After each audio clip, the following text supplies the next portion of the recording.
What is going on, ladies and gentlemen? AJ Good here at the House of Masks, where we unbox and review cool stuff almost every single day. And in today's video, we are doing a Halloween Kills review. Now, this is just my first initial thoughts on the film. I have seen it twice now. I went to the theaters last night and saw it, and I also watched it again on Peacock today. And while watching it the second time on Peacock, I went ahead and took some notes. That way I had something to base this entire video off of, just my open, honest opinions on the film. So needless to say, there are going to be many spoilers in this video. If you do not want to see a video with spoilers, then please click away right now. You have been warned. Alright, so before we dive on into this, I want to let you guys know that I was as excited as anybody for this film, literally counting down the days, the hours, the minutes. I specifically remember on more than one occasion thinking, okay, I've just got to live one more month. I've just got to make it one more month so I can see this film and then I can die happy. Even on the way to the theater, I was like, man, really hope I don't get in a car accident and die before I see this movie. So excited to see the film was an understatement, and with that excitement comes a little bit of expectation, hype.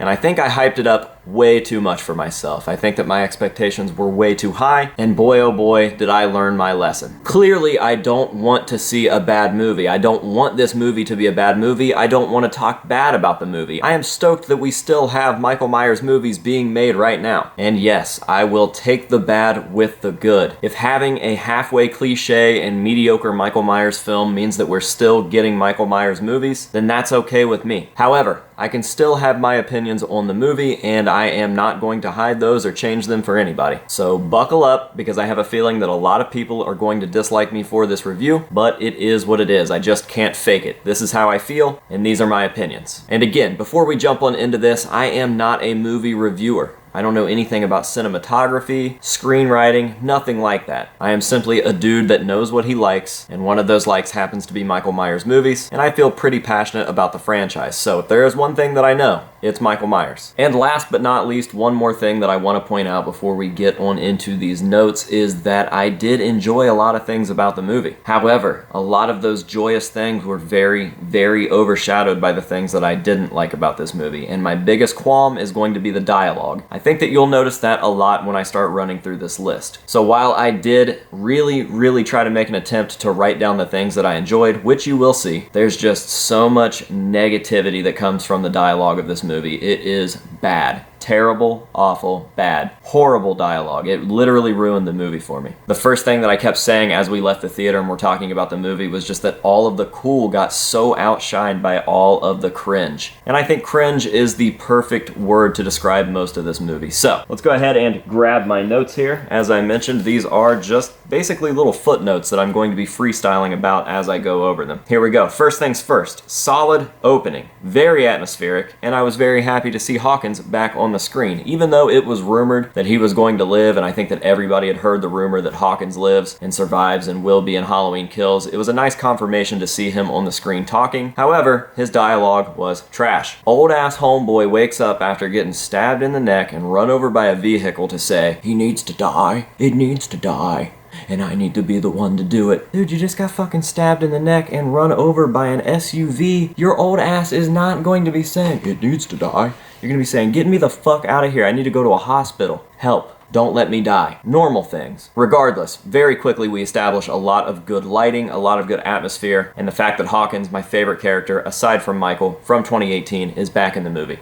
Cool stuff. Flashback scene was amazing from start to almost finish, and I will explain why. Yes, as everyone else before me has said, they definitely captured the atmosphere of the 1978 classic, Halloween. Beautiful, beautiful lighting, just like Dean Cundy's back in the day. Absolutely loved this. The shape looks great for the most part. No, the mask isn't perfect, and yes, there are some problems with it, but you just get so excited to see Michael Myers beating the shit out of a cop against the wall and strangling him that it doesn't really matter. It looks fantastic. He's immediately got amped up aggression that you don't actually see in the 1978 movie. You can definitely tell that it is a very Halloween 2018 style Michael Myers as portrayed by James Jude Courtney, but it's great to see that because my favorite part about the new portrayal of Myers is his brute strength. And as I mentioned, he is beating the shit out of a cop, and when I say that, I mean he is literally manhandling this dude, which is really rad while Michael's killing him, but then he gets shot by his partner, young Hawkins, and it immediately gets sad as fuck. We're a couple minutes into the movie and I'm already sad. Which I guess is a good thing, because typically I don't care about the victims in a horror movie, I just want to see them die. But under these circumstances, it really is just a sad thing. Like, I don't know how else to explain it. It's just sad. I don't really understand why this happened. I mean, horror movie has to horror movie, but it's very clear that Michael isn't moving around. He is literally holding this guy in one place, and if Hawkins had to make the tough decision to shoot at Michael, he could have just, like,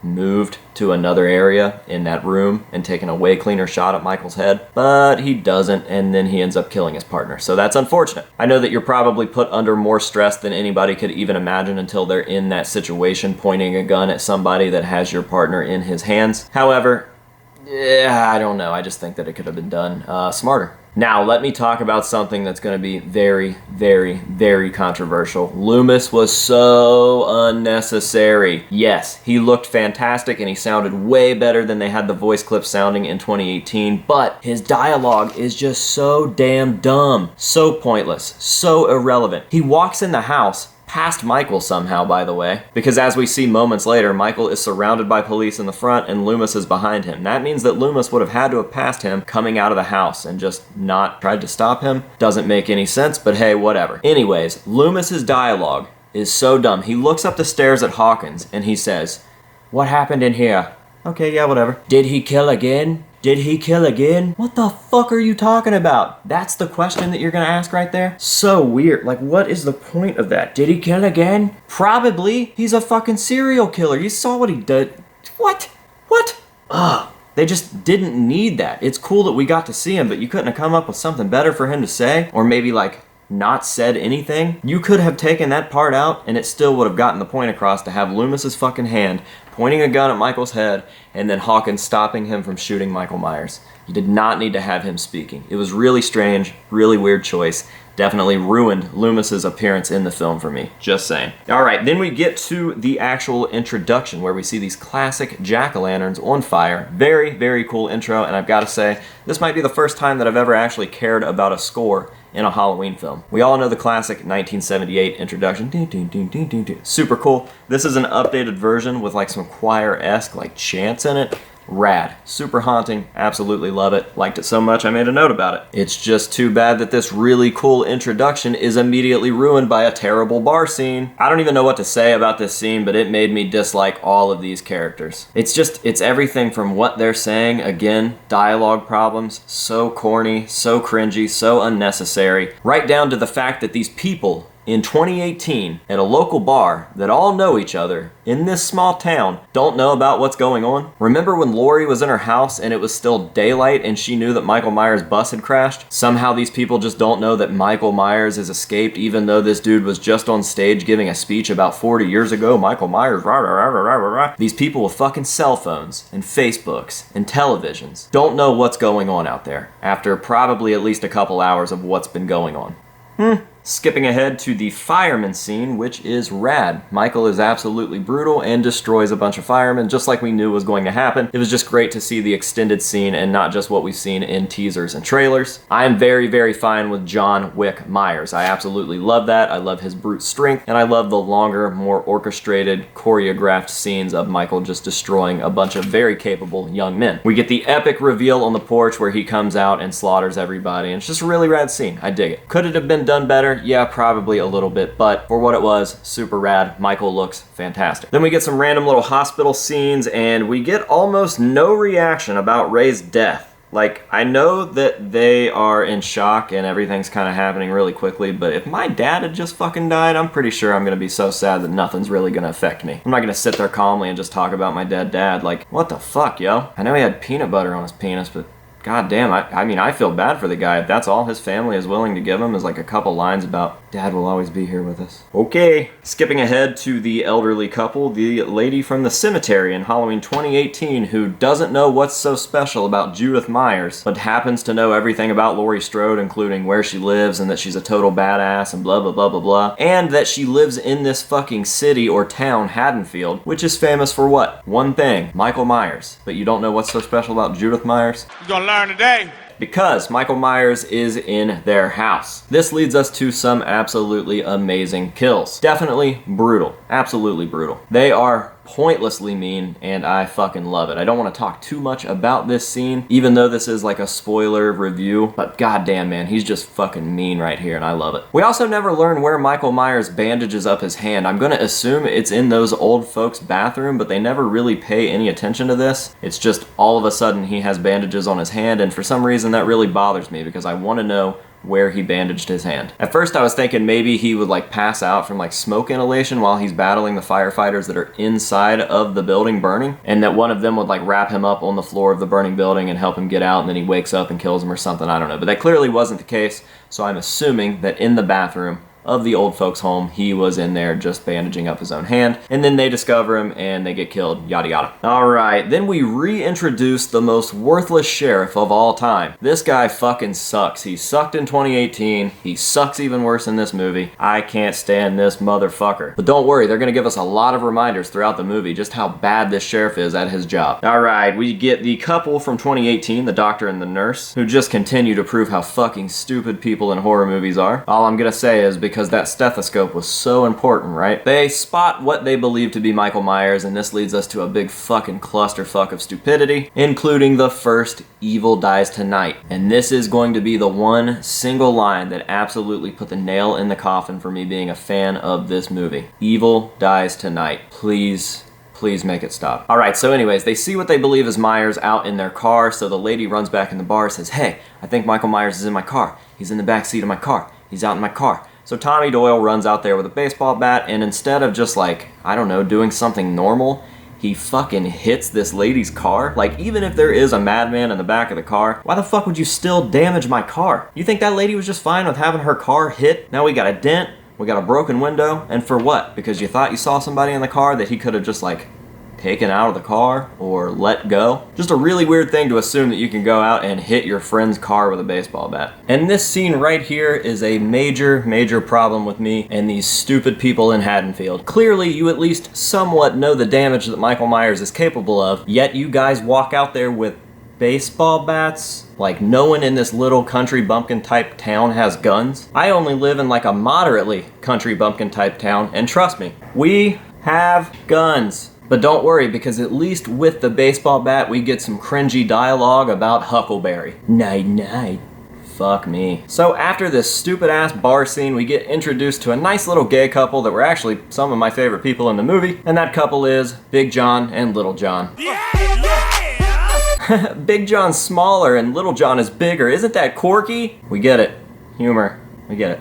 So this couple's just trying to enjoy their Halloween night when they are pranked by some fucking asshole kids. And they actually do a really mean prank that involves breaking and entering, which I find really fucking strange. Maybe not technically breaking and entering since the door was open, but they definitely go inside of someone's house and steal their items. That's not funny or anything, it's just illegal, you fucking asshole. But regardless, we get some cringy dialogue out of it between Big and Little John and this group of girls, which they're trying to convince me that that other kid without the mask on is a girl.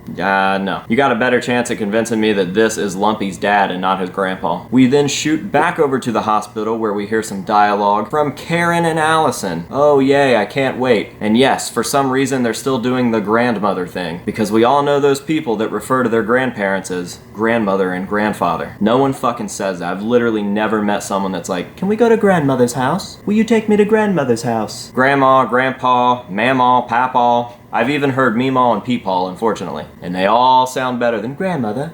Grandmother. The fuck out of my face with that shit. Oh, then we get some guns, finally. But do you have a permit is a question that's asked while all this is happening? Yes, because that's what we're concerned about. Do you have a permit for these guns? I know that we're going out vigilante style to fucking shoot and kill somebody, but do you have a permit for these? Hey, at least they hooked the fucking 16 or 17-year-old high school girl up with a fucking 12-gauge shotgun that she definitely isn't going to be able to shoot. Oh boy, then we get to 40 years later. 40 years later, 40 years. It's been 40, he's been terrorizing this town for 40 years. We get it. It's been 40 years. You don't have to keep fucking saying that. That would not be said in normal conversation. We then cut over to the Lindsey Wallace and gang scene. We've got Lindsey Wallace, Miriam Chambers, and the nurse and doctor couple from the bar. They are out patrolling the streets when they see this little girl and her brother playing at the park. Lindsey Wallace decides to get out to go talk to them.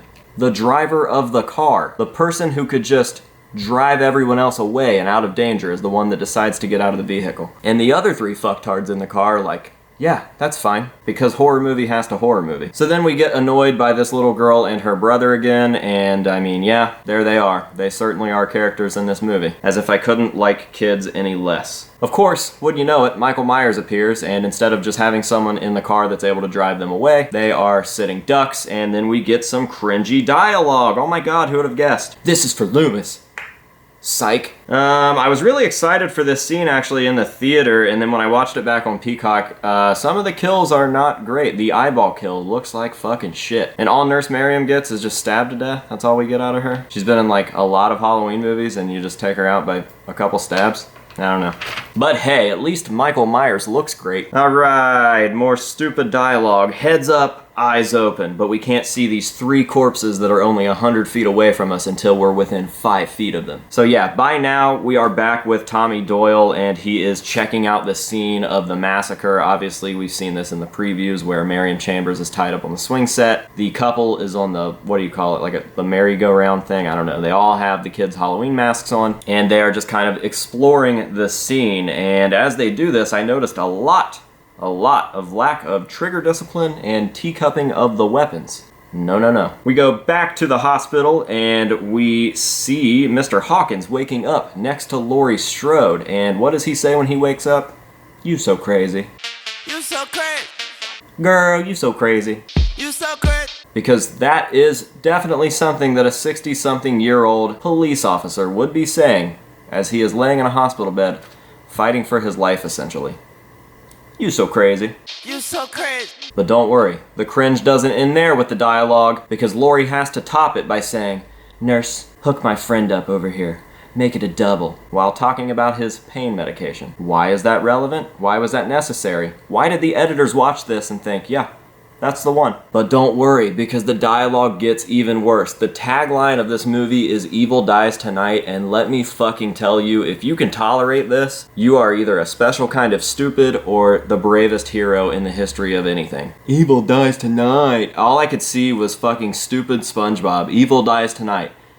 Holy shit, I can't take it. We again get hit with some 40 years later, 40 years ago, 40 years. It's been 40 years because they can't seem to drill that in our brains enough. Why do we have to keep saying that it's 40 years as if the other characters in the film don't know that? We hear badass Laurie Strode say that the system failed, which is not true. The system didn't fail. Your system failed. You are responsible for countless deaths. You fucked everything up. Yes, Michael Myers is out doing his thing or whatever, but you haven't added anything positive to it. You got a bunch of firemen killed, you got some cops killed, and eventually you're gonna get some of your family killed, aren't you? Now we are back to Big and Little John, yeah! And why not add to the cliche, stupid people in a horror movie trope? Yes, let's stay in our house when we think someone is inside, because horror movie. Also, how do you not know what's going on yet? You fuckers have Facebook, you have the news, you have cell phones, you have TVs. You have friends that know what's going on that are gonna call you and say, "Hey, everything good? This is what's up." But don't worry, I've got this knife. And I've got this knife. Okay, now leave your house and call the police. The reason that these notes are so scattered from this point on is because they do a lot of cutting back and forth, because if these scenes had just been themselves without any sort of splicing of other scenes, they would have felt way too long. And I can say that because these scenes already felt way too long, even with the cuts in between. God damn, is the fake Michael Myers chase scene at the hospital horrendous. So fucking drawn out and annoying, I was actually irritated the first time that I watched it. Because due to the teasers and trailers, we already know what's gonna happen. And it's just like, fucking get to it already, man. Just get it over with. Leaving the hospital and going back to Big and Little John. You spooked yourself in the mirror. Did you, Little John? Really? Really, nigga? Alright, Michael is here and killed my boyfriend. Better stand here and not run away. More subtle reminders that the sheriff is worthless. Don't worry, more terrible dialogue. It needs to die. God damn it. Alright, I just want to point out that this hospital mob would never happen. We can't even get people to step in when an unarmed black man is being killed by cops for no reason. So by the way, this fake Michael Myers chase scene is still happening. And what I mean by fake Michael Myers is there's another escaped mental institution patient that is wandering around the hospital. Everybody there thinks that it's him for some reason because I guess when Lindsey Wallace met up with Tommy Doyle and got taken to the hospital, she just forgot to mention what he looked like. Even though you could probably look at this guy and take a guess that that's not Michael Myers. But thanks, Lindsey Wallace, for not clarifying even just a little bit that Michael Myers doesn't look like an off-brand Danny DeVito. So anyways, this guy kills himself. He jumps out of the hospital from a couple stories up and he lands with his face down, but then when we see the aftermath, his corpse is face up and he's still twitching because science and gravity and physics, I guess. Alright, defeated sheriff is defeated from not doing anything, I guess. We get some reflection shit from the window and mirror, and Michael's looking in on himself. That shit's lame. They should probably leave that out of the next movie. Unnecessary. Alright, I think Michael is at his house, so I'm gonna go in alone instead of calling the cops or even a mob of people that want him dead. Okay, so Cameron and Allison go into the house, guns drawn, and at least they shoot that jack-o'-lantern that could have easily just been Cameron's dad. Because you know what they say, shoot anything that moves, or in this case, doesn't move. That's excellent controlmanship, gun ownership, gun using ship. Quick draw, McGraw. Alright, Allison is literally looking at the ceiling the entire way up the stairs, and she just doesn't see Lonnie's corpse stuffed in the attic. Because peripheral vision doesn't exist in horror movies. Cameron's death is awesome. Absolutely loved Cameron's death. It was fantastic, and even though I feel bad for the kid, it was a great death. Evil Michael Myers, fuck yeah. Alright, so you're telling me that he just killed Cameron in front of Allison, but he wouldn't just do the same to Allison in front of her mom? Look at these two scenes that are still technically like one scene, and tell me that Michael just wouldn't finish off Allison right in front of her mom. That's what she said. That would be amazing. That would be exactly what Michael Myers would do, but we've got to pretend that Michael Myers is stupid all of a sudden and he's going to chase after Karen, because horror movie. Again, we get great lighting. The town looks fantastic. I love the way that it looks during Halloween. Looks beautiful. Love that. But hey, fuck guns. We have hockey sticks and 2x4s. And now, for the most anticlimactic scene of any movie I've ever fucking seen in my life. Now, since they announced this, since it was mob rules, not even Halloween Kills, we've had these rumors of Michael taking down entire mobs of people. And let me tell you what we get. Not that. God damn, this is lame. We get Michael getting beat up for one thing, but then when he comes back too, we just get these stupid ass artsy slow-mo shots of blood being lit up by a random light. It is fucking weak. Where we could have had an amazing choreographed scene, or at least a couple choreographed scenes of Michael just fucking decimating people, we got these really weak single shots that are really, really fast of lame shit. Like there's one where Michael like has his knife through somebody's arm and their hand is like doing this. Like, just looks like shit. I fucking hate this. This was the biggest letdown of the entire movie. Past all the cringy dialogue, past everything else that I've complained about so far, this was fucking weak. My entire group agreed with me, so I'm not the only one. I'm not just nitpicking this shit. It was fucking lame. If you want him to be John Wick Myers, then give me like some Kill Bill style fucking shots of him destroying this mob. 2 years to edit this fucking film, and this is the best that they could come up with for this mob rules scene of Michael Myers killing a mob. But hey, at least Michael looks cool. So as that terrible fucking mob rules scene is going on, we get Karen going back to the Myers house and just being allowed to enter this crime scene, because that makes sense. She goes up and stares out of Michael's sister's window for some reason. Oh my god, Michael's here. Michael is somehow there too. This ending is so fucking stupid. I literally thought that it was a fake out. Like I thought it was like a dream sequence or something, but nope, it wasn't. It was just the end of the movie. And I know that this is a midway movie. It is a fucking middle movie to connect these two other movies that are going to exist, but this fucking sucks. That was the weakest fucking ending. Oh my god, I'm so disappointed. But thank god it's over, and nope, Jesus Christ, it gets worse, because of course they got Ghost to make music for the end credits. Of course we have to hear Tobias' stupid fucking voice over the end credits. Guys, this movie was a fucking train wreck. As a massive Michael Myers fan, a huge fan of the franchise, what a missed opportunity. Maybe it's my fault for expecting so much and hyping myself up so hardcore, but this was just a goddamn disaster. The biggest fucking disappointment that I could possibly imagine. It